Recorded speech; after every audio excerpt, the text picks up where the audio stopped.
One of the bills that Utah Governor Spencer Cox vetoed this year was HB 306, which sets up a system so that the state can pay vendors in gold if they so choose. Now, setting up that system would cost the state around $177,000, but legislative leaders did not include that money in the budget. But author and podcaster Kevin Freeman said that he would foot the bill to put this system into place. One of the reasons Cox vetoed the bill is because he said having a private individual fund a state program raised some issues that he wasn't comfortable with. But there's some things you need to know about Kevin Freeman that really raise a lot of red flags. Freeman has been a longtime proponent of using gold instead of digital currency to pay for things. In 2023, he wrote a book called Pirate Money, in which he argues that the founding fathers hid a clause in the Constitution that allows individual states to use precious metals to pay their bills. But also in his book, Freeman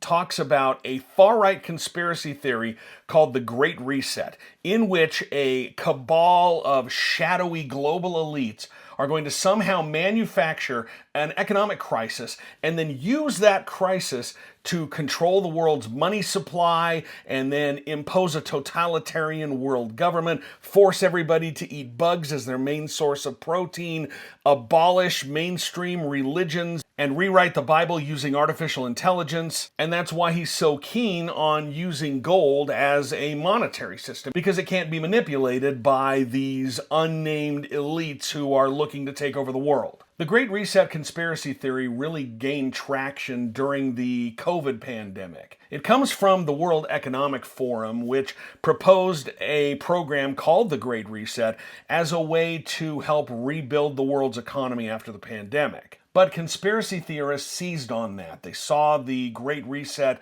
as the coming world government that they have feared for years. But when the economic crisis that resulted from the pandemic didn't result in this attempt to take over the world, they've just moved the goalposts. And so now they're going to somehow manufacture an economic crisis to manipulate the world's currency and then impose this totalitarian government. But that's not the only big red flag from having Freeman fund this state initiative. He was part of the Precious Metals Working Group, which last summer met a number of times to talk about how the state could invest in gold and set up this payment system to pay vendors if that's what they choose. One of the companies that made a presentation to this group is called Glint. They allow people to deposit gold and then they have a credit card attached to that account to pay their bills. Freeman, who was a part of this working group, specifically endorses Glint in his book. In fact, he mentions him 15 times. He says if he could wave a magic wand, he would start with something like Glint and then